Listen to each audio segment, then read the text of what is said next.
हाँ जी, चलो भाई सुनना ध्यान से। हाँ, रिकॉर्डिंग ऑन कर दी भाई अखिल, ठीक है, वेरी गुड। सुनो, चलते चलो। ऑप्टिकल आइसोमेरिज्म स्टार्ट कर रहे हैं भाई टॉपिक अपना। Optical isomerism.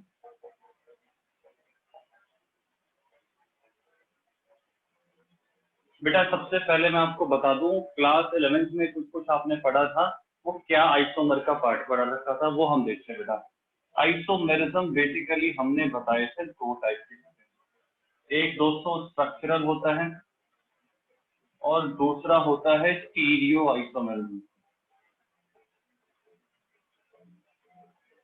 ठीक है बेटा, स्टीरियो आइसोमेरिज्म, ठीक है। दूसरा कौन सा होता है हमारे पास? स्टीरियो आइसोमेरिज्म दोस्तों, ठीक है। तो ये कुछ कुछ याद होगा भाई, किसी को थोड़ा बहुत तो याद होगा। ठीक है, एक सेकेंड रुको। बेटा स्टीरियो में आपने 6 आइसोमर्स पढ़ रखे थे, वो मैं डिस्कस करता हूँ एक बारी, सुन लेना। एक जरा इंट्रो दे रहा हूँ सिंपल। सबसे पहले आपने दोस्तों चेन आइसोमेरिज्म पढ़ा हुआ। चेन आइसोमेरिज्म बहुत ही आसान था यार। चेन में क्या होता था? सिंपल, जैसे ये कंपाउंड है अपने पास, 4 मेंबर 5 मेंबर का है, तो इसकी चेन 4 की कर दी आपने। स्ट्रक्चर सेम है, बेसिकली फॉर्मूला सेम है, टी की भी चेंज कर दी। ठीक है, देखो सारे के सारे C5H12 हैं दोस्तों। ठीक है, तो चेन में हम क्या करते हैं, जो आपकी चेन होती है ना, प्रिंसिपल चेन, वो 5 की जगह 4 कर दो, 4 की जगह 3 कर दो, जितने डिफरेंट पॉसिबल नेम्स हैं उतने आप चेंज कर देते हो। ठीक है, दूसरा आपने पढ़ रखा था बेटा पोजीशन आइसोमेरिज्म। बेटा पोजीशन में हम क्या करते थे, कोई भी आपके पास जो भी फंक्शनल ग्रुप लगा हुआ है उसकी हम पोजीशन चेंज करते थे। ठीक है, जो भी आपका पोजीशन आइसोमेरिज्म में क्या था, जैसे मान लो ये ब्यूटेन है, अब इस ब्यूटेन पे आपने एक Br यहाँ लगा दिया एक बारी, और एक बारी Br बीच में लगा दिया, L3 में डबल बॉन्ड घुमा दिए, इस तरीके से घुमाते चले जाओ। ठीक है, तो वो दोस्तों अपना क्या होता था, वो होता था अपना भाई पोजीशन आइसोमेरिज्म। तीसरा जो अपने पास हमने पढ़ रखा था बेटा, उसका नाम था फंक्शनल आइसोमेरिज्म। ये थोड़ा सा डिफरेंट था यार। फंक्शनल आइसोमेरिज्म भाई, इसकी कहानी थोड़ी सी डिफरेंट थी। ठीक है, पहले मैं स्ट्रक्चर डिस्कस करता हूँ। बेसिकली मैं आपको बता रहा हूँ कि दो तरह के होते हैं, स्टीरियो होता है, और भाई पूरा एक बार सुन लेना, थोड़ा सा रिकैप ही दे रहा हूँ। ठीक है बेटा, फंक्शनल आइसोमेरिज्म, फंक्शनल आइसोमेरिज्म का मैं थोड़ा सा एक रिकैप देता हूँ आपको कि इसमें होता क्या। इसमें आपने पढ़ रखा था कि जैसे एक कंपाउंड है, जैसे एक फॉर्मूला है समझो बेटा, फॉर्मूला अपने पास है C3H6O। ठीक है बेटा, अब इसमें क्या क्या पॉसिबल स्ट्रक्चर्स हैं, तो दोस्तों एक कॉन्सेप्ट हमने पढ़ रखा है बहुत ही जबरदस्त इंटरेस्टिंग, जिसका नाम है डबल बॉन्ड इक्विवेलेंट। सुनना ध्यान से, याद करो भाई, last to last class 2-3 class पहले ही बताया DBE। बेटा इसमें DB अगर निकालोगे तो 3 + 1 - हाइड्रोजन के 6 बाई 2 कितना आ रहा है बेटा, 1 आ रहा है।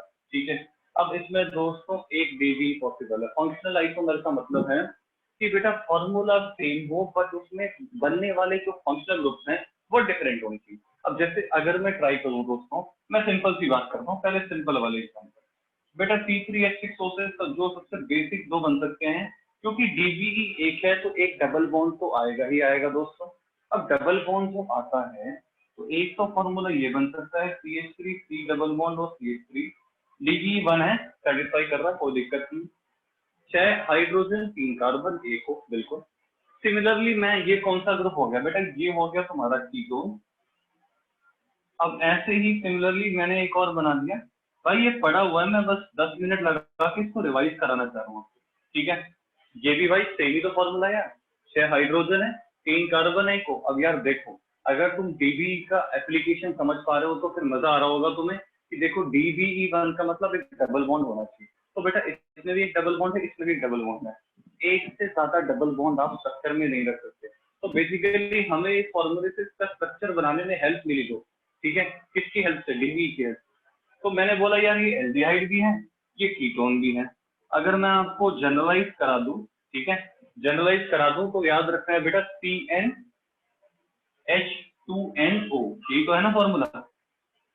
अगर कार्बन N है तो हाइड्रोजन डबल हो जाएंगे और साथ में एक ऑक्सीजन हो जाएगा। तो बेटा इसको हम क्या बोलते हैं, फंक्शनल आइसोमेरिज्म। दोस्तों क्लियर है मेरी बात सभी को? इसको हम क्या बोलते हैं, फंक्शनल आइसोमेरिज्म। बहुत इंपॉर्टेंट पॉइंट मैंने आपको बताया, फंक्शनल आइसोमेरिज्म। और सुनो भाई ध्यान से बेटा, फंक्शनल के बाद और आपने क्या क्या पढ़ रखा है, एक दोस्तों आपने पढ़ा था मेटामेरिज्म, ठीक है, मेटामेरिज्म पढ़ा था बेटा। मेटामेरिज्म क्या पढ़ रखा है मैं आपको बताता हूँ। मेटामेरिज्म में क्या होता था बेटा, मेटामेरिज्म में किसी डाइवेलेंट ग्रुप, ठीक है, ये भाई एक रिकैप है, क्लास 11th में पढ़ चुके हो तुम, बस मैं बताना चाह रहा हूँ ताकि थोड़ा बहुत याद रहे। मैं डाइवेलेंट ग्रुप कह रहा हूँ, कार्बन चेंज, ठीक है, कार्बन एक्सचेंज करते चलो, कार्बन लेंथ चेंज करते हैं इसमें, बेसिकली कार्बन लेंथ चेंज करते हैं, ठीक है।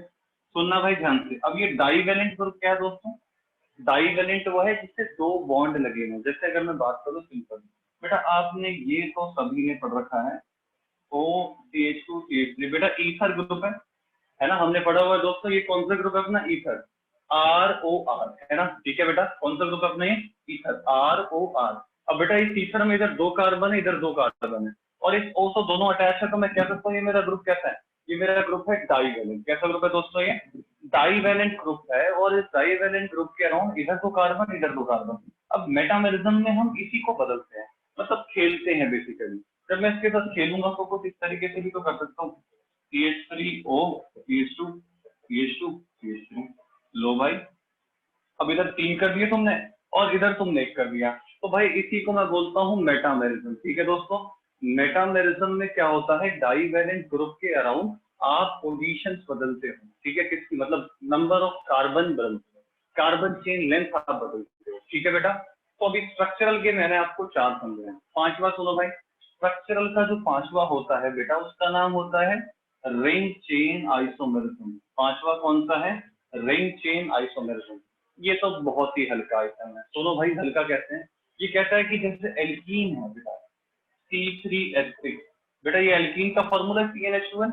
तो बेटा एल्कीन में इसका स्ट्रक्चर क्या पॉसिबल था, CH3 CH double bond CH2, इसका एक साइक्लिक स्ट्रक्चर भी पॉसिबल है। कहता एल्कीन जो होती हैं, मतलब अगर फॉर्मूला CnH2n है दोस्तों, तो उसमें डबल बॉन्ड भी पॉसिबल हो सकता है और रिंग भी पॉसिबल हो सकती है। तो बेटा इसको अगर मैं ये भी बनाऊंगा तो भी ये सही है। भाई देखो कुछ नया नहीं है यार, ये डीबी से निकालो ना, आप एक काम करो बेटा, इसका डीबी निकाल सकता हूँ ना मैं, 3 + 1 - 6/2 कितना आ रहा है, 1 आ रहा है। 1 डीबी का मतलब क्या है, 1 डीबी का मतलब है कि इसमें एक डबल बॉन्ड पॉसिबल है और इसमें एक रिंग पॉसिबल है। बेटा दोनों एक साथ नहीं होंगे, या तो डबल बॉन्ड या तो रिंग, क्योंकि डीबी आपको क्या बताता, नंबर ऑफ डबल बॉन्ड या फिर नंबर ऑफ रिंग्स प्रेजेंट। तो बेटा इसके हिसाब से मैंने आपको बता दिया कि ये हो गया रिंग चेन। रिंग चेन कुछ नहीं है भाई, रिंग चेन का मतलब है अगर मेरा कंपाउंड एल्कीन है तो एल्कीन का डीबी 1 होता है, तो या तो उसमें डबल बॉन्ड पॉसिबल है या उसमें रिंग पॉसिबल है। अगर मेरा कंपाउंड दोस्तों एल्काइन है तो एल्काइन में डीबी काउंट 2 होता है। अगर डीबी 2 है तो या तो 2 डबल बॉन्ड है या तो 2 रिंग पॉसिबल है, या एक डबल बॉन्ड 1 रिंग पॉसिबल है। देखो होता क्या है कि जो डीबी का काउंट अगर 1 है, डीबी का काउंट अगर 1 है तो उससे डबल बॉन्ड भी पॉसिबल है, उससे रिंग भी पॉसिबल है। इसी को रिंग चेन कहता है। रिंग चेन का मतलब है एक साइक्लिक स्ट्रक्चर भी बन सकता है और उसी चीज को साइक्लिक में भी जा सकते हो लेके, ठीक है, उस चीज को हम साइक्लिक में भी कन्वर्ट कर सकते हैं। बस और बस इतना काम का है अपने कि रिंग चेन आइसोमेरिज्म में कि या तो एल्कीन हो सकता है या साइक्लो एल्केन हो सकते हैं। ये मैंने बताया था रिंग चेन आइसोमेरिज्म में। बेटा आखिरी जो है वो बहुत इंपॉर्टेंट है और वो बहुत बार आपको मिलेगा भी, तो सुनना ध्यान से, पढ़ा भी हुआ है, नाम मैं आपको बताता हूँ, यहाँ उसकी कहानी लिखा है। बेटा ये यहाँ आ रहा है आखिरी वाला जो स्ट्रक्चरल आइसोमेरिज्म है, इसका नाम था दोस्तों टॉटोमेरिज्म।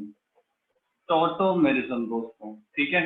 अब टॉटोमेरिज्म ये स्ट्रक्चरल के 6 आइसोमर्स है बेसिकली।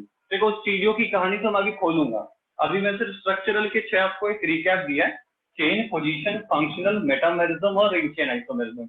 एक बेसिक मैंने दिमाग में तुम्हारे डाल दिया कि कभी क्वेश्चन अगर डायरेक्ट भी दिख जाए तो इसमें हम यूज करेंगे तो आपको पता हो कि हाँ भाई रिंग चेन में क्या होता है, पोजीशन में क्या होता है, फंक्शनल में क्या होता है, मेटामेरिज्म में क्या होता है। मेटामेरिज्म में बस कार्बन बदलना है, ठीक है, और काम खत्म, सिंपल काम, कार्बन चेंज करो, काम खत्म। आखिरी सुनना ध्यान से, बहुत ही इंपॉर्टेंट है बेटा। टॉटोमेरिज्म क्लास 11th में हमने पढ़ रखा है। जैसे मैं बोलता था इसमें कि बेटा CH3 C डबल बॉन्ड और CH3 है, इसमें हम क्या पढ़ते थे दोस्तों कि जो C डबल बॉन्ड O है, ये जो C डबल बॉन्ड O है, इसके साथ वाला कार्बन अल्फा, बेटा इससे एक हाइड्रोजन आप अलग कर दो। अब होता क्या था, ये हाइड्रोजन O पे जाता था और डबल बॉन्ड अंदर आता था। दोबारा से हाइड्रोजन दोस्तों O ले लेगा, डबल बॉन्ड अंदर आ जाएगा। तो जब ये टॉटोमराइज करेगा दोस्तों तो कंपाउंड कुछ ऐसा बनेगा, O पे H आ जाएगा, डबल बॉन्ड अंदर आ जाएगा। ठीक है बेटा, इस फॉर्म को हम बोलते थे कीटो फॉर्म, इसको हम क्या बोलते थे, कीटो फॉर्म, इसको हम बोलते थे इनॉल फॉर्म। ठीक है, याद आया होगा आपको कुछ इसमें माइग्रेशन, भाई ये बिल्कुल ही डिफरेंट है। टॉटोमेरिज्म में एटम्स का ही माइग्रेशन होता है।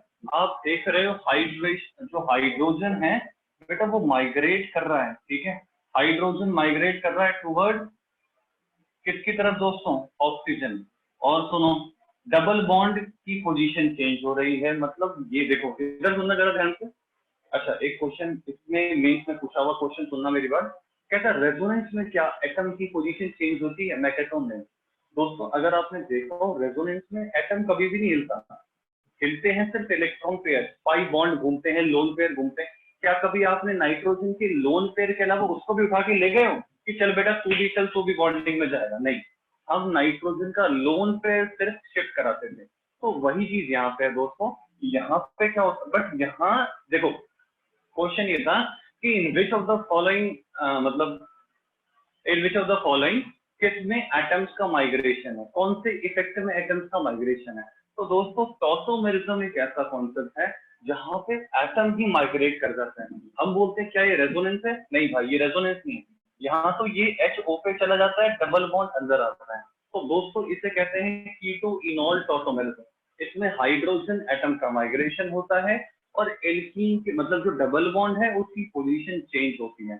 डबल बॉन्ड चेंज होना is a kind of resonance. यहाँ तो नहीं हो रहा वैसे बता रहा हूँ, बट एटम का पोजीशन का चेंज होना रेजोनेंस।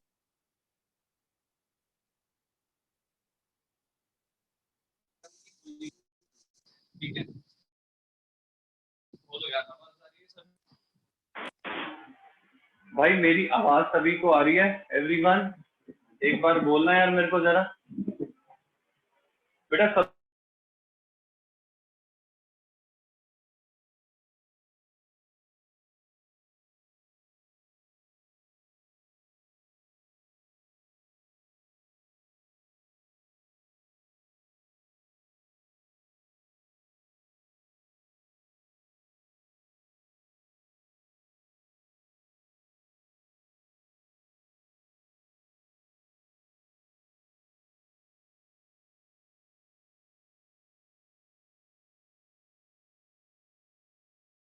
सभी को आवाज आ रही है? ये कुछ आई तो यार एक सेकंड रुकना, इसमें कुछ दिक्कत होगी कि मुझे लग तो रहा है। बेटा पहले सारे बच्चे बोलो, अभी मेरी आवाज एकदम क्लियर आ रही है ना? यस और नो? हाँ भाई, अभी आवाज एकदम क्लियर आ रही है? हाँ मैंने अभी कुछ बोला नहीं था। ठीक है बस बेटा, आवाज आनी चाहिए बढ़िया एकदम क्वालिटी में। जैसे आवाज नहीं आएगी तो भाई मैसेज कर दिया करो, मैसेज दिखते रहते हैं मेरे को। चलो वेरी गुड, मैसेज करते रहो भाई, मैसेज सब आज सबके आते रहते हैं। वैसे भी भाई देखो, तुम्हें बेसिक पढ़ा रहा हूँ, ये सारी क्लास 11 की कहानियां हैं, तुम्हें आनी चाहिए थी, बट फिर भी मैं अज्यूम करके नहीं चल रहा, तो मैं आता मैं एक रिकैप दे रहा हूँ। तो बेटा ये तुम्हारा क्या था, स्ट्रक्चरल आइसोमेरिज्म। ठीक है, स्ट्रक्चरल में 6 मैंने बता दिए, 6 के 6 बोर्ड पे है बेटा। Chain, position, functional, ring chain, metamerism और टॉटोमेरिज्म। तो बेसिक आपके दिमाग में डाल दिया है। अब मैं 12th में जब क्वेश्चन में इनको अप्लाई करूंगा तो इनको वहां पे और अच्छे से पढ़ लेंगे। बट थोड़ा सा ये बेसिक वो बेसिक है जो 11th में आपको अच्छे से आना चाहिए था, मतलब 12th में आने से पहले ये सब आपको याद होना चाहिए था। अगर नहीं भी याद है तो भाई कॉपी में लिख लेना ध्यान से, एक बारी रिवाइज हो जाएगा अच्छे से। ठीक है, अब चलो भाई दोबारा से आते हैं। तो बेटा ये कहानी होगी स्ट्रक्चरल की। अब आते हैं दोस्तों स्टीरियो आइसोमेरिज्म की तरफ। ठीक है, अब आते हैं हम स्टीरियो आइसोमेरिज्म की तरफ और देखते हैं स्टीरियो में बेसिकली क्या क्या प्रेजेंट होता है। ठीक है, स्ट्रक्चरल की कहानी अपनी हो गई है बेटा। अब आ रहे हैं हम स्टीरियो आइसोमेरिज्म की तरफ। ठीक है, सुनना भाई ध्यान से। बेटा स्टीरियो में अपने पास दो होते हैं, सुनना ध्यान से जरा, इधर देखना भाई। ये मैं हटा रहा हूँ, अब स्ट्रक्चरल मैंने खत्म कर दिया। ऑप्टिकल पे आऊंगा आज मैं, ऑप्टिकल ढंग से स्टार्ट कल वाली क्लास में होगा, बट आज आ जाएंगे ऑप्टिकल पे अच्छे से, सुनना ध्यान से। बस भाई पढ़ते चलो अच्छे से और हाइड्रेटेड रखो अपने आप को भाई, पानी वानी अच्छे से पिया करो। बहुत मतलब बहुत गर्मी है भाई अब तो। टेम्परेचर बहुत ज्यादा बढ़े चले जा रहा है। सुनो, तो बेटा स्टीरियो आते हैं, ठीक है। आइसोमेरिज्म पढ़ रहे थे बेसिकली, एक आपका स्ट्रक्चरल हो गया। अब बेटा स्टीरियो आइसोमेरिज्म, ठीक है, सुनना भाई ध्यान से। स्टीरियो आइसोमेरिज्म को हमने दो पार्ट में बांटा हुआ है, ठीक है। कौन कौन से पार्ट बेटा? एक होता है एक कॉन्फ़िगरेशनल होता है, एक कॉन्फ़िगरेशनल, ठीक है। और बेटा दूसरा होता है कन्फर्मेशनल आइसोमेरिज्म, दूसरा होता है आपका कन्फर्मेशनल आइसोमेरिज्म। अभी बताता हूँ भाई, पढ़ा हुआ सब है, एक बार रिवाइज करा दूंगा तो तुम भी कहोगे हाँ सर याद है। देखो भाई, कॉन्फ़िगरेशनल में दो होते हैं दोस्तों, एक होता है ऑप्टिकल आइसोमेरिज्म, बेटा ये आज हम पढ़ेंगे, स्टार्ट करेंगे इसको, ठीक है। ये हम क्लास 11 में नहीं पढ़ गए हैं। बेटा दूसरा आपका जो होता है वो होता है ज्योमेट्रिकल आइसोमेरिज्म। ज्योमेट्रिकल दोस्तों याद करो भाई, पढ़ा हुआ है।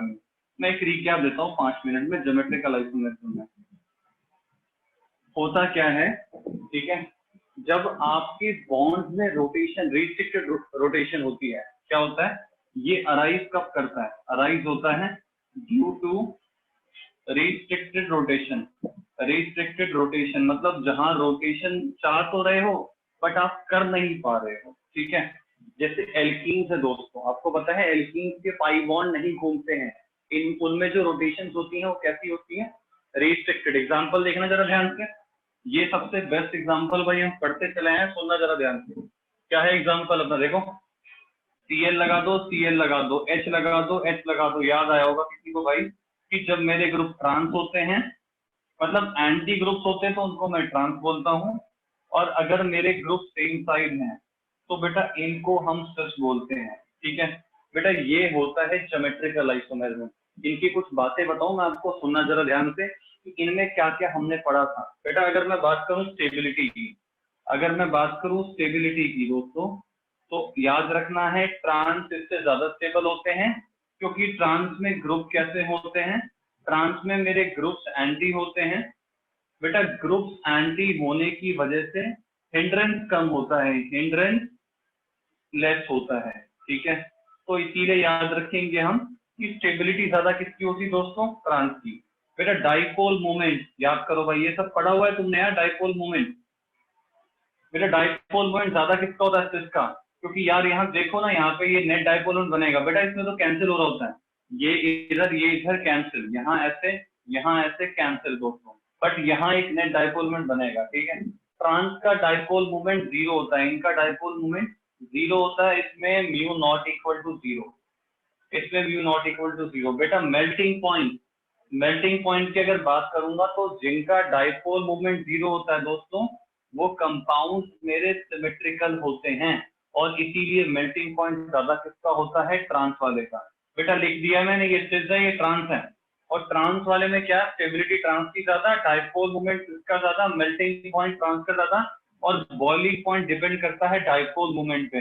जिसका डाइपोल मूवमेंट ज्यादा है उसका बॉइलिंग पॉइंट ज्यादा। तो दोस्तों बॉइलिंग पॉइंट की अगर मैं बात करूंगा तो वो सिस का ज्यादा।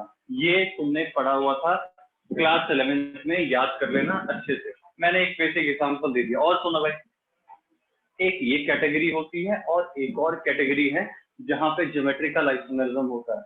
बेटा आइसो ज्योमेट्रिकल होता कब है? कि जब मेरा बॉन्ड घूम ना पाए। बेटा अगर मेरा बॉन्ड नहीं घूमेगा ना, तो जो उनमें एटम्स की पोजीशन है फिक्स हो जाती है। अगर एक बार एटम्स ट्रांस लग गए या सिस हो गए तो वो जिंदगी भर सिस या ट्रांस रहेंगे। एक बार दो सीएल ऊपर रह गए तो वो घूम नहीं पाते कभी भी। अगर एक बार दो सीएल एंटी आ गए तो कभी भी वो घूम नहीं पाते हैं। रिस्ट्रिक्टेड रोटेशन की वजह से होने वाले आइसोमर को हम क्या बोलते हैं? ज्योमेट्रिकल आइसोमर, ठीक है। और सुनो, इसकी बेटा एक बहुत ही जबरदस्त कंडीशन है, ये कंडीशन याद रखना, इस पे क्वेश्चन आते हैं और हम भूल जाते हैं और हम आंसर गलत करके आते हैं। कंडीशन सुनो कि अगर डबल बॉन्ड से ये जो ए और बी ग्रुप है, बेटा ये सुनो जरा, यहाँ पे सी और ए लगा दिए, ठीक है। बेटा इसमें एक पेयर है, फिर भी ये ज्योमेट्रिकल आइसोमेरिज्म कर लेगा। एक बात बेटा, ज्योमेट्रिकल आइसोमेरिज्म के लिए दोनों जोड़ों का होना सेम नहीं है। मतलब अगर आप जोड़े में काम करो कि आप बोलो भाई CL भी होने चाहिए, HS भी होने चाहिए, ऐसा कंपल्शन नहीं है दोस्तों। अगर मेरा एक एटम भी ट्रांस है, मतलब एक एटम अगर एंटी है तो वो ट्रांस हो गया, उसको मैं उधर कर दूंगा तो सिस हो गया, ठीक है।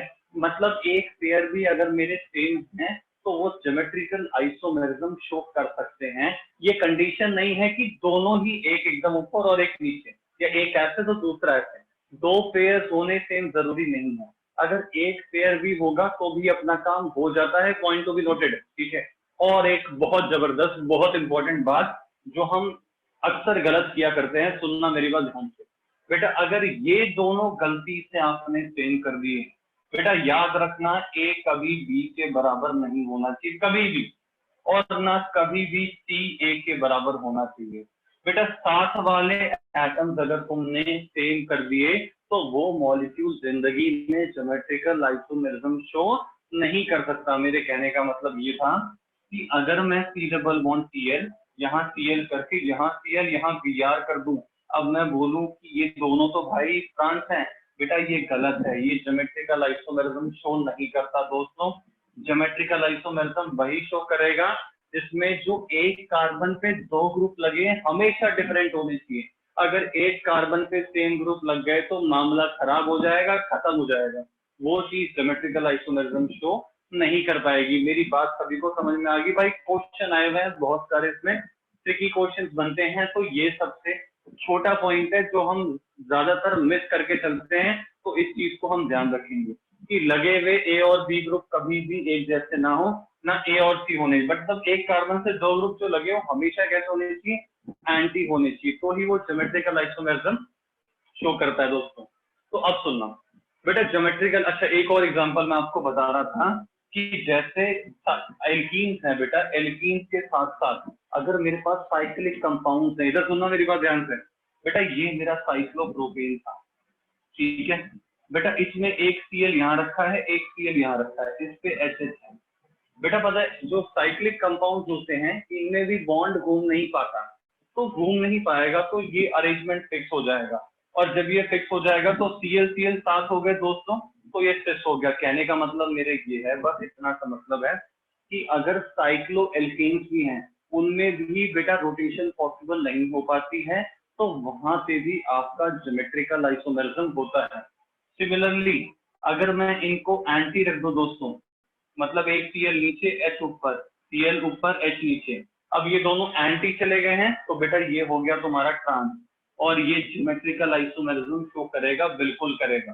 तो इनमें भी आपको याद रखना है कि ये जो बॉन्ड है ना ये वाला, बेटा ये घूम नहीं पा रहा है। साइक्लिक कंपाउंड के बॉन्ड अगर घुमाओगे तो रिंग टूट जाती है, और अगर रिंग टूट गई तो भाई कंपाउंड खत्म हो गया। तो इसीलिए साइक्लिक कंपाउंड में भी रोटेशन पॉसिबल नहीं होती है।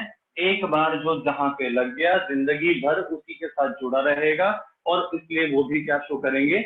ज्योमेट्रिकल आइसोमेरिज्म दोस्तों, ठीक है। अभी तक यार मैं तुम्हारे चक्कर में टॉपिक पे नहीं आया, अभी मैं वो बता रहा हूँ जो तुम्हें क्लास 11 में अच्छे से आना चाहिए था। तो ये एक और एग्जांपल है किसका? ज्योमेट्रिकल आइसोमेरिज्म का। अब आ जाओ भाई कंफर्मेशन पे। बेटा ऑप्टिकल की बात तो मैं करूंगा, ठीक है। अच्छा स्टीरियो का मतलब तो तुम्हें पता ही होगा ना, स्टीरियो का मतलब है कि स्पेशियल अरेंजमेंट, ठीक है। स्पेशियल अरेंजमेंट कैसा होना चाहिए? डिफरेंट होना चाहिए। स्पेशियल अरेंजमेंट डिफरेंट मतलब यार देखो कि जितने मैंने बनाए हैं अगर आप देखो यार मॉलिक्यूल तो सेम है। ये देखो ना, ये C2H2Cl2 है, ये भी सेम है, ये भी सेम है, बट भाई स्पेस में 3D अरेंजमेंट डिफरेंट है। एक ऊपर दूसरा नीचे, एक ऊपर दोनों ऊपर दोनों नीचे, समझ में आ रहा है? तो स्पेस में अगर अरेंजमेंट डिफरेंट होता है तो उस केस में आइसोमेरिज्म को हम क्या बोलते हैं? स्टीरियो आइसोमेरिज्म बोलते हैं। तो ये भी बहुत इंपॉर्टेंट बात है कि स्टीरियो आइसोमेरिज्म बेसिकली होते क्या है, ठीक है। क्लियर हो गया भाई? मेरा नेट चल तो रहा है, आवाज आ रही होगी, बेटा सुनना ध्यान से, अभी थोड़ा नेटवर्क इशू आया होगा बीच में। तो ये हो गया आपका क्या दोस्तों? ज्योमेट्रिकल आइसोमेरिज्म, ठीक है। अब मेरी बात सुनना भाई ध्यान से। बेटा ज्योमेट्रिकल के बाद कहानी अपनी आती है किसकी? कन्फर्मेशनल आइसोमेरिज्म की, ठीक है। किसकी कहानी आएगी बेटा? कन्फर्मेशनल आइसोमेरिज्म की। यार सभी को आवाज आ रही है? आज थोड़ा नेटवर्क में इशू तो है। जैब बेटा तेरे को आवाज आ रही है अभी? बोलो यार सारे बच्चे, सभी को आवाज आ रही है? भाई किसी को कोई कनेक्टिविटी इशू, आवाज क्लियर आ रही है कि नहीं? मेरी आवाज आ रही है सभी को? यस और नो? ओके वेरी गुड भाई। ठीक है, ठीक ठीक ठीक, सभी को आ रही है, एकदम क्लियर आनी चाहिए भाई आवाज, एकदम बढ़िया क्वालिटी में एचडी। बहुत सही चल रहा है, बहुत जबरदस्त। बच्चे कह रहे हैं सर बहुत सही चल रहा है, गजब का चल रहा है, कोई दिक्कत ही नहीं आ रही। एचडीआर में आ रही, बहुत ही बढ़िया, मतलब एकदम फट रहे हैं पिक्सल्स, है ना, एकदम बढ़िया क्वालिटी की आवाज आ रही है। सुनो भाई, कन्फर्मेशनल आइसोमेरिज्म सुनना जरा ध्यान से। अब ये और एक देख लेते हैं, ये भी भाई क्लास 11 का, फिर मैं आऊंगा ऑप्टिकल पे। अब बेटा ये कन्फर्मेशन क्या है भाई, इसका बिल्कुल एंटी जो है उसे मैं कन्फर्मेशनल बोलता हूँ। कन्फर्मेशन में मैं क्या बोलता हूँ कि ये क्योंकि बॉन्ड घूम नहीं पा रहे इसकी वजह से होती है, और ये जनाब किसकी वजह से होता है, क्योंकि बॉन्ड बहुत ज्यादा घूमते हैं। ये कहता है कि एल्केन्स में फ्री रोटेशन है, फ्री रोटेशन होता है बहुत ज्यादा, इसकी वजह से ये अराइज होते हैं। ठीक है, काफी ज्यादा फ्री रोटेशन होने की वजह से, मैंने पढ़ रखा है भाई एल्केन में जो बॉन्ड होता है वो काफी ज्यादा फ्री होता है, तो उसकी वजह से अराइज होने की वजह से इसको हम क्या बोलते हैं, कन्फर्मेशनल आइसोमेरिज्म। जैसे मैंने याद करो भाई, ये मीथेन है ना, इथेन है इथेन, इसको हमने याद करो भाई ऐसे कभी पढ़ा हुआ है। सिंपल से एक एग्जांपल करूंगा इसमें, तो भाई ये ऐसे पढ़ते थे ना, याद आया कुछ? इसके यहाँ से देख रहे हो, ये तुम्हारी आंख है भाई, यहाँ से मॉलिक्यूल देखा, इस कार्बन पे 3H लगे हुए, यहाँ से भी देखा, इस पे 3H लगे हैं। ठीक है बेटा, ये कौन सी प्रोजेक्शन थी, याद करो भाई, इसको हम बोलते थे सॉहॉर्स प्रोजेक्शन। ठीक है, अब इसका मैं बना रहा हूँ तुम्हारे लिए न्यूमान प्रोजेक्शन। न्यूमान में क्या होता था, न्यूमान में बेटा सुनना जरा ध्यान से, ये 1 कार्बन है, ये 2 कार्बन। ठीक है बेटा, न्यूमान इसका कुछ ऐसा बनता था, कैसा, देखो समझ में आनी चाहिए आपको बात, इधर देखना जरा ध्यान से। बेटा ये पहला कार्बन है, ये वाला, ये मेरा पहला कार्बन है जो आगे है, इस पे 3 बॉन्ड है, एक ऊपर एक नीचे एक ऐसे। बेटा इसके पीछे वाले पे एग्जैक्टली ऐसे ही 3 बॉन्ड है। भाई मैं जिंदगी में कुछ भी कर लूं, ये जो कार्बन है ना, इसके पीछे वाला कार्बन मेरे को नहीं दिखेगा। जैसे मैं यहाँ से अगर देखूं तो मेरे को पीछे वाला दिखेगा, आगे वाला तुम्हें दिख रहा है, और तुम्हारे लिए आगे वाला दिख रहा है, मेरे को पीछे दिख रहा है। तो कहने का मतलब ये है कि जब आप यहाँ से इसको देखोगे तो तुम्हें पहला ही कार्बन दिखेगा। तो पहला कार्बन ये बना दिया मैंने। बेटा पहले कार्बन में 3 हाइड्रोजन थे, ठीक है, वेरी गुड, ये फर्स्ट कार्बन है। भाई सेकंड वाला मेरे को कभी नहीं दिखता, वो गायब है, तो वो मैं इसमें दिखाऊंगा अभी नहीं। हाँ सुनो, सेकंड वाले में इसके जस्ट पीछे 3 हाइड्रोजन लगे हैं, इसके जस्ट पीछे 3 हाइड्रोजन लगे। बेटा इस फॉर्म को हम क्या बोलते थे, इक्लिप्स। इसको हम क्या बोलते थे बेटा, इक्लिप्स फॉर्म। सुनना मेरी बात ध्यान से, क्या बोला है मैंने बोला भाई 2 कार्बन है, पहला दूसरा, पहले पे 3 बॉन्ड, पहले पे 3 बॉन्ड, दूसरे पे भी 3 बॉन्ड। ठीक है, पहले के एग्जैक्टली पीछे दूसरा है, उस पर भी कितने बॉन्ड है दोस्तों, 3 बॉन्ड है। अब क्योंकि वो देखो, दिखने को तो मेरे को हाइड्रोजन भी नहीं दिख रहे हैं ढंग से यार, बट कार्बन तो कभी, देखो सुनो, अब मैं क्या कर रहा हूँ, मैंने पीछे वाले को पकड़ा, मैंने इसको पकड़ा और इसको 60 डिग्री से घुमा दिया। सुनना मेरी बात ध्यान से, पीछे वाले कार्बन को 60 से घुमाया। भाई आगे वाला फिक्स है, भाई घुमाना सीखना बहुत जरूरी है, जहां नहीं है मेरे को बताना कि समझ में नहीं आया। बेटा पहले वाले पे 3 हाइड्रोजन थे, ठीक है, दूसरे वाले पे जो 3 हाइड्रोजन वाला बॉन्ड है, इसको मैंने 60 डिग्री से घुमाया। 60 डिग्री से बेटा ये यहाँ जाएगा, और यहाँ वाला एक यहाँ जाएगा, यहाँ वाला एक यहाँ जाएगा। मेरी बात सुनना ध्यान से, मैंने पीछे वाले कार्बन को 60 से घुमाया, 60 डिग्री से रोटेट कर दिया, तो बेटा जो दूसरी फॉर्म बनती है कुछ ऐसी बनेगी। ये 3H तो फिक्स है, ये वाला 60 पे यहाँ पहुंच जाएगा, ये वाला H यहाँ जाएगा, और ये वाला H यहाँ जाएगा। बेटा इसको मैं बोलता था स्टैगर्ड फॉर्म, इसको मैं बोलता था कौन सी फॉर्म, स्टैगर्ड फॉर्म। ठीक है, तो एक दोस्तों कौन सी थी अपनी, इक्लिप्स, और एक स्टैगर्ड। टेबल कौन सी होती है, टेबल होती है बेटा स्टैगर्ड। स्टैगर्ड टेबल क्यों होती है, क्योंकि इसमें एटम दूर दूर होते हैं, एंड्रेंस कम होता है। दोबारा सुनो, सुनना ध्यान से। बेटा पहले पे 3 हाइड्रोजन लगे, यहाँ यही से, ये जो कैमरा है ना मेरा फोन का, ये तुम्हारी आंख है, सुनना ध्यान से। ठीक है, 1 2 3 तुम्हें दिख रहे हैं, तुम्हें पीछे वाले के कुछ भी नहीं दिख रहे। ठीक है, मैंने पीछे वाले को घुमाया 60 से, 60 डिग्री से घुमाए कार्बन को। भाई कार्बन थोड़ी ना घूम जाएगा, वो तो वहीं रहेगा ना, उससे लगेंगे 3 ग्रुप, एक ऐसे घूम गया, ये वाला यहाँ वाला ऐसे आ गया, यहाँ वाला ऐसे चला गया। ठीक है, तो ये तीनों पीछे वाले बॉन्ड घूम गए 60 डिग्री पे। अब मेरे को कार्बन तो फिर भी नहीं दिखा, बट अब मेरे को हाइड्रोजन सारे दिख गए। बेटा पहले वाले के 3 का हाइड्रोजन मेरे को दिख रहे हैं, दूसरे वाले का ये यहाँ आ गया, आगे वाले का यहाँ है, तो भाई दिख तो रहे ना सारे के सारे। और एक जो इसका यहाँ था और इसका यहाँ आ गया, इसका यहाँ था, मतलब आगे वाले का यहाँ था और इसका यहाँ आ गया, तो अब मेरे को हाइड्रोजन 6 के 6 दिखेंगे ना, इसीलिए भाई मैं हाइड्रोजन दिखाता हूँ। कार्बन कभी नहीं दिखा था, क्योंकि दूसरा कार्बन को जो मर्जी कर लो, जब तक पूरा घुमाओगे नहीं तब तक आपको विजिबल नहीं होगा। और स्टैगर्ड स्टेबल क्यों है? क्योंकि स्टैगर्ड में दूर दूर होते हैं, हाइड्रोजन इक्लिप्स में इसके जस्ट पीछे है, तो इसके जस्ट पीछे होगा तो इसमें रिपल्शन होता है, बट अगर दूर कर दोगे तो रिपल्शन नहीं होता, ठीक है।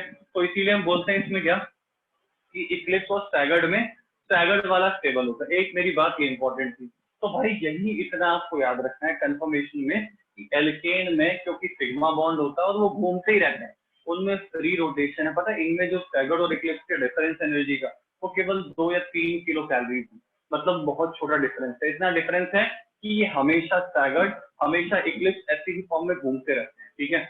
और इसी आइसोमेरिज्म को हम क्या बोल देते हैं? Conformational isomerism.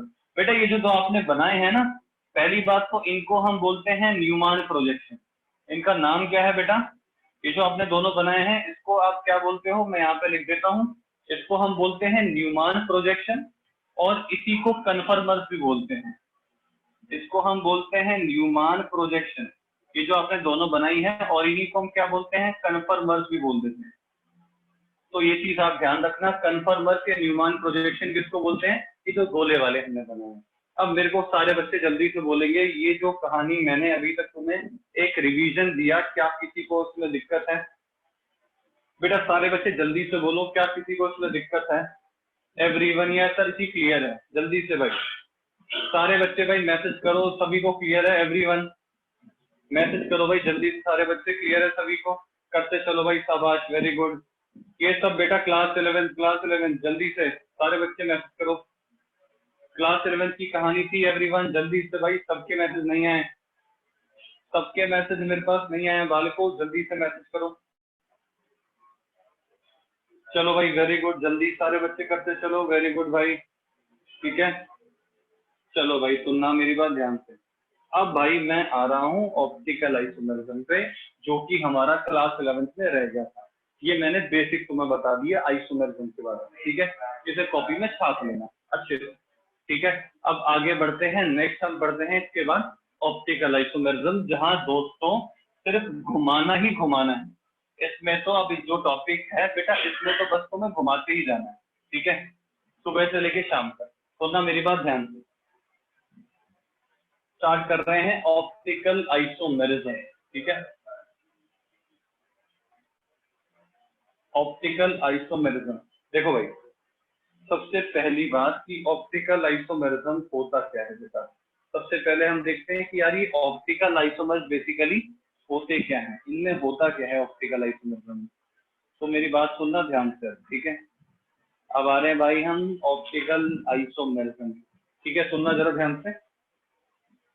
बेटा मैंने ना एक क्या किया, एक लाइट ली, ठीक है, एक सिंपल सी लाइट ली, ऑर्डिनरी लाइट ली मैंने, एक सिंपल लाइट। बेटा लाइट आपको पता है लाइट की सारी डायरेक्शन, बेटा लाइट की सारी डायरेक्शन होती हैं, हर डायरेक्शन में जाती है। तो ये एक सिंपल सी लाइट का सैंपल अज्यूम करो इसे, ये हर डायरेक्शन में जा रही है, ये आपकी एक ऑर्डिनरी लाइट है, ठीक है। अब क्या किया दोस्तों आपने, अब इसे आपने पास करा है निकोल प्रिज्म से, ठीक है। अब ये निकोल प्रिज्म क्या होता है, सुनना ध्यान से बेटा। निकोल प्रिज्म बेसिकली प्रिज्म होते हैं, प्रिज्म आपको सभी को पता है, ये क्या करते हैं, ये जो लाइट जो आपकी मल्टी डायरेक्शन है ना, इसको यूनि डायरेक्शनल बना देंगे। कैसे बनाएंगे भाई, वो मेरे काम की, पोलराइजर कैसे काम करता है वो तुम पढ़ोगे फिजिक्स में, जब तुम्हारा चैप्टर स्टार्ट होगा। ऑप्टिकल आइसोमेर क्या है, ऑप्टिकल नाम का है तो सही, तुम्हारा चैप्टर एक है ना, जो सेकंड बुक है जिसमें मिरर और ये सब पढ़ते हो तुम, तो वहां पढ़ोगे ये चीज, ठीक है, कैसे काम होता है। इन्होंने अभी लाइट आपकी हर डायरेक्शन में जा रही थी, हर डायरेक्शन में वो स्प्रेड कर रही है। जैसे निकोल प्रिज्म से पास करोगे तो बेटा वो एक यूनि डायरेक्शन में आ जाएगी, मतलब उसका एक प्लेन फिक्स हो जाएगा, ठीक है। सुनना मेरी बात ध्यान से। अब जब मैं इसे पास कर दूंगा, अब देखो भाई, अब मेरी जो लाइट है वो सिर्फ एक ही प्लेन में दिख रहा है आपको बेटा, सब ऐसे इसी वाले प्लेन में सारी की सारी आ रही है। अब ऐसा नहीं है कि कुछ भाई ऐसे जा रही है कुछ ऐसे जा रही है, सब एक ही प्लेन में आ रही है। अब इसके बाद क्या करते हैं, इसे हम अपने कंपाउंड से पास कराते हैं। बेटा ये मेरा कंपाउंड है का सॉल्यूशन, ठीक है, ये भाई वो कंपाउंड का एक सॉल्यूशन है जो आपको चेक करना है कि क्या ये मेरा कंपाउंड ऑप्टिकली एक्टिव है। ये मेरा कंपाउंड है, कंपाउंड का एक सॉल्यूशन है, भाई अगर अब तुम बोलोगे सर जी मेरे पास तो कंपाउंड सॉलिड है तो मैं उसमें कैसे बात कराऊंगा, तो बेटा एक काम कर, एक सूटेबल सॉल्वेंट ले ले और उस सॉल्वेंट में उसको डिसॉल्व कर दे तो तेरे पास सोल्यूशन बन के आ जाएगा। अब जैसे ही आपने इसे सॉल्यूशन में से पास किया दोस्तों, तो आपके पास तीन चीजें हो सकती हैं। तीन चीजें क्यों सी हो सकती, या तो दोस्तों ये लाइट कुछ ऐसे घूम जाए, अगर आपको समझ में आ रहा हो दोस्तों, तो ये कुछ घूमी है इस तरफ, ऐसे घूम गई है बेटा, इसको बोलते हैं क्लॉकवाइज। ठीक है। दूसरी पॉसिबिलिटी ये है कि भाई एज इट इज चला जाए, लाइट में कुछ हो ही ना। ठीक है। तीसरी पॉसिबिलिटी ये है कि वो दूसरी डायरेक्शन में घूम जाए, इस तरफ चली जाए। ठीक है। ये बेटा तीसरी पॉसिबिलिटी हो गई। तो यहाँ पे दोस्तों तीन पॉसिबिलिटीज हैं बेटा। अगर सुनो मेरी बात है क्या, भाई मैं लाइट लेके आ रहा था, लाइट को मैंने किससे पास करा है, निकोल प्रिंस से। अब वो लाइट सिंपल एक ही डायरेक्शन में जाएगी, इसी डायरेक्शन में। ये मेरा सॉल्यूशन है, मैंने सॉल्यूशन में डाली light.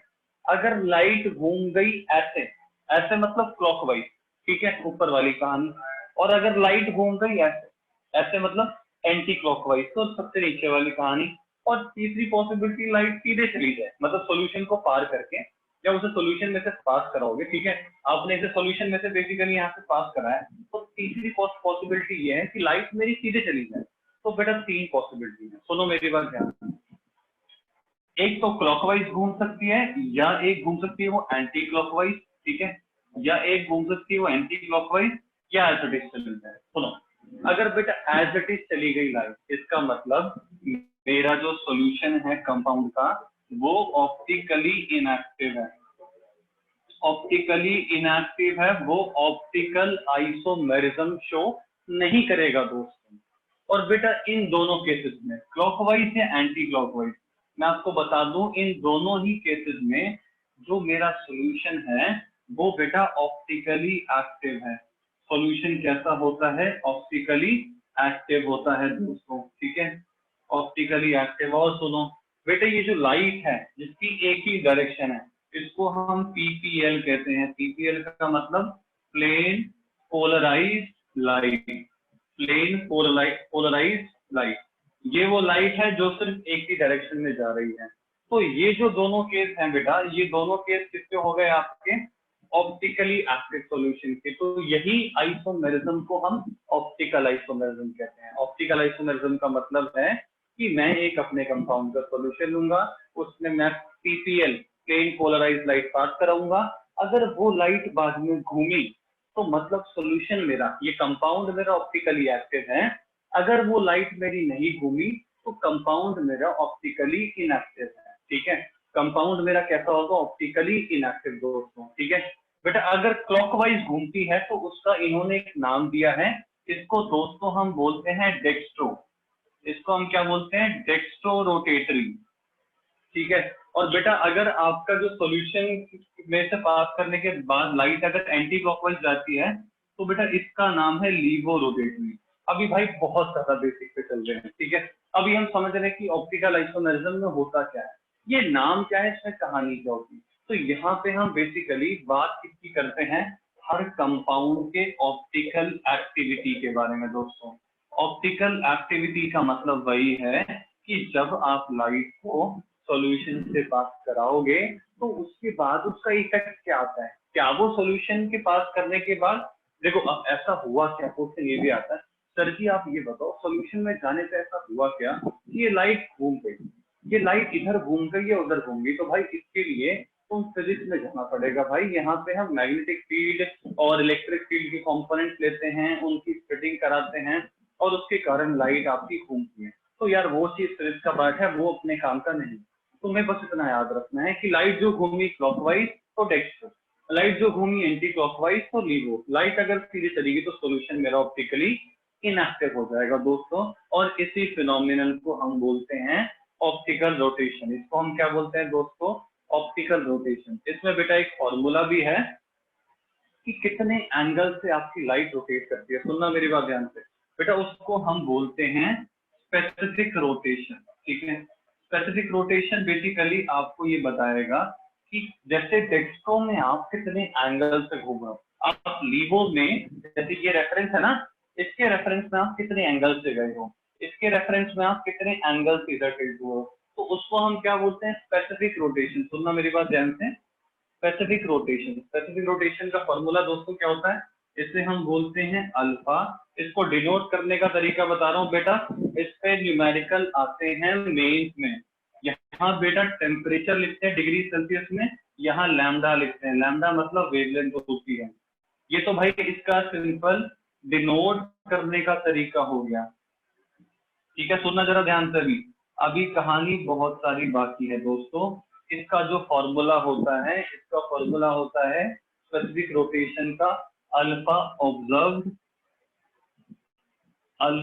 Observe divide by C into F. बेटा सी यहाँ पे क्या है, सी कंसंट्रेशन है इसकी दोस्तों, सॉल्यूशन की जो आपने ली है।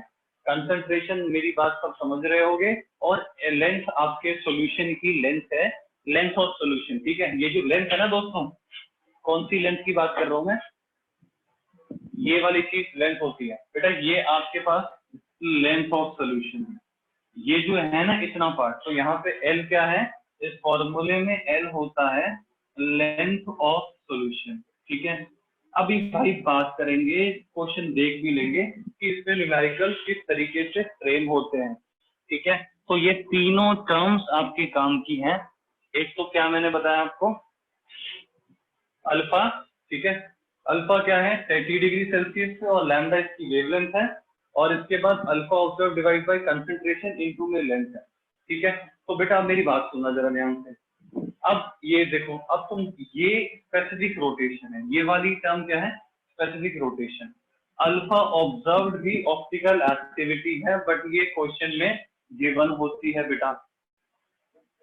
और कंसंट्रेशन तो आप सभी को पता है, कंसंट्रेशन है number of grams in 1 ml of solution. मतलब कंसंट्रेशन का फॉर्मूला मास ऑफ सॉल्यूट, मतलब जो भी आपके पास कंपाउंड है उस कंपाउंड का मास, ठीक है। नीचे वॉल्यूम ऑफ सॉल्यूशन ml में लेते हैं जनरली, ठीक है, और कंपाउंड का मास ग्राम में लेते हैं, ये इसमें कंसंट्रेशन। और लेंथ, यहाँ पे लेंथ आपकी हो जाएगी एल, मैंने बताई थी आपको लेंथ है दोस्तों, और जो लेंथ है वो भी डेसीमीटर, वो सेंटीमीटर के हिसाब से चला दो। मेरी बात किसी को कुछ समझ में आई भाई, ये इसका फॉर्मूला है किसका, अल्फा टेम्परेचर पे सेल्सियस के हिसाब से लैम्डा। भाई देखो, अब इसे अगर मैं डिफाइन करना चाहूंगा किसको, स्पेसिफिक रोटेशन को दोस्तों, ठीक है। ये वैल्यू यार देखो, ऑब्जर्व, देखो सुनो मेरी बात सुनो जरा ध्यान से। मैंने बताया आपको दो तरह की ऑप्टिकल रोटेशन होती है, दो तरह की ऑप्टिकल रोटेशन होती है, दो तरह की, मैंने क्या बोला आपसे, ऑप्टिकल रोटेशन होती है। ये स्पेसिफिक रोटेशन है और ये ऑब्जर्व्ड ऑप्टिकल रोटेशन। क्वेश्चन में दोस्तों ऑब्जर्व्ड ऑप्टिकल रोटेशन वो आपको विद द हेल्प ऑफ एक डिवाइस होती है, पोलैरीमीटर, ठीक है। एक डिवाइस मैं आपको बता रहा हूँ, पोलैरीमीटर। पोलैरीमीटर क्या होता है, ये एक डिवाइस है बेटा जो ऑप्टिकल रोटेशन मेजर करता है, ठीक है। इसकी हेल्प से हम निकाल सकते हैं, ठीक है, इसकी हेल्प से हम निकाल सकते हैं। समझ में आ गया आपको? अब मेरी बात सुनना जरा ध्यान से, क्या किसी को मेरी कहानी को समझ में आई? सर ये तो बहुत सी, हाँ डायरेक्शन में पास कर सकता है, बट मैंने, हाँ रे ऑप्टिक्स, रे ऑप्टिक्स नाम का टॉपिक था बेटा, बिल्कुल ठीक है। अच्छा मेरी बात सुनो जरा ध्यान से भाई सारे बच्चे, ये जो मैंने आपको भी बताया ये कुछ समझ में आया किसी को? जल्दी से बोलो भाई सारे बच्चे। अगर कोई तुमसे पूछेगा कि बताओ बेटा ऑप्टिकल आइसोमेरिज्म क्या होता है, तो तुम बता दोगे ना कि कंपाउंड में से जब मैं लाइट पास कराता हूं तो अगर लाइट घूमती है डेस्क पे लीवो तो मतलब कंपाउंड ऑप्टिकली एक्टिव है, और जो नहीं घूमी तो मतलब कंपाउंड हमारा ऑप्टिकली इनएक्टिव होता है। अब मेरी बात सुनना जरा ध्यान से। अब एक क्वेश्चन दिमाग में ये भी फ्रेम होता है कि सर जी हमें कैसे पता लगेगा कि कौन सा कंपाउंड घूमेगा और कौन सा कंपाउंड नहीं घूमेगा, ठीक है, कि मतलब किसमें ऑप्टिकल एक्टिविटी पॉसिबल। मतलब देखो आपके पास तो देखो लैब में तो आप जान ही रहे काम करने के लिए, हम तो कैसे काम करेंगे, हमें तो भाई कंपाउंड एक सिंपल फॉर्मूला गिवन होगा, हम उस फॉर्मूले के हिसाब से बोलेंगे कि भाई ये चीज घूम सकती है और ये चीज नहीं घूम सकती। तो बेटा उसके मैं आपको टेक्निक बताऊंगा कि हम कैसे आइडेंटिफाई करेंगे कि हमारा मॉलिक्यूल ऑप्टिकली एक्टिव है या इनएक्टिव है। ये जो फॉर्मूला है दोस्तों, ये तो भाई एक्सपेरिमेंटल वैल्यू हो गई, ठीक है, ये चीजें तो भाई एक्सपेरिमेंटल हो गई, ठीक है। जो फॉर्मूला हम पढ़ रहे हैं ना, इस पे अगर सिंपल न्यूमेरिकल आएगा तो मैंने आपको बता दिया है, अल्फा ऑब्जर्व दे देगा, कंसंट्रेशन मास और डिवाइड बाय वॉल्यूम कर देंगे, लेंथ सेंटीमीटर में ले लेंगे तो आपके पास स्पेसिफिक रोटेशन आ जाएगी। ठीक है, ये इसका रिप्रेजेंटेशन है दोस्तों। अल्फा बेसिकली जैसे मान लो रोटेशन 25 आई 25 डिग्री, तो ऊपर यहाँ टेम्परेचर लिखते हैं 300 केल्विन और नीचे वेवलेंथ लिखते हैं 500 नैनोमीटर। इस तरीके से डिनोट करते हैं, मैं ये बता रहा हूँ बस। ठीक है, ये जो मैंने ब्रैकेट के ऊपर यहाँ T डिग्री सेल्सियस तो नीचे वेवलेंथ लिखा है, इसका मतलब ये डिनोट करने का तरीका है कि आप वो जो वेवलेंथ निकाल रहे हो वो कितने टेम्परेचर पे निकाल रहे हो और कितने लैम्डा की लाइट आप उसमें पास कर रहे हो, जिसके बाद वो चीज ऑप्टिकल मतलब रोटेट कर रही है, आपकी लाइट रोटेट कर रही है। ठीक है, तो सारे बच्चे भाई जल्दी से बोलेंगे, क्या किसी को कहानी समझ में आई? ये सब ऑप्टिकल रोटेशन क्या होता है, क्या किसी को कुछ क्लियर हुआ? जल्दी बोलो भाई। आज हमने सिर्फ क्या किया है, अभी बेसिक किया है, अभी हमने कुछ किया नहीं है खास। इसमें कुछ डाउट है तो कोई भी पूछ सकता है भाई, इसमें किसी को कोई डाउट तो नहीं है इसमें? बस बेटा मैंने भी बताया क्या आपको कि कितने मतलब बेसिकली ऑप्टिकल आइसोमेरिज्म होता है। ठीक है, अभी हमने इस पे कोई क्वेश्चन नहीं किया कि हम आइडेंटिफाई कैसे करेंगे कि क्या कौन सा कंपाउंड ऑप्टिकली एक्टिव है, कौन सा इनएक्टिव है। ठीक है, तो अब मेरी बात सुनना जरा ध्यान से।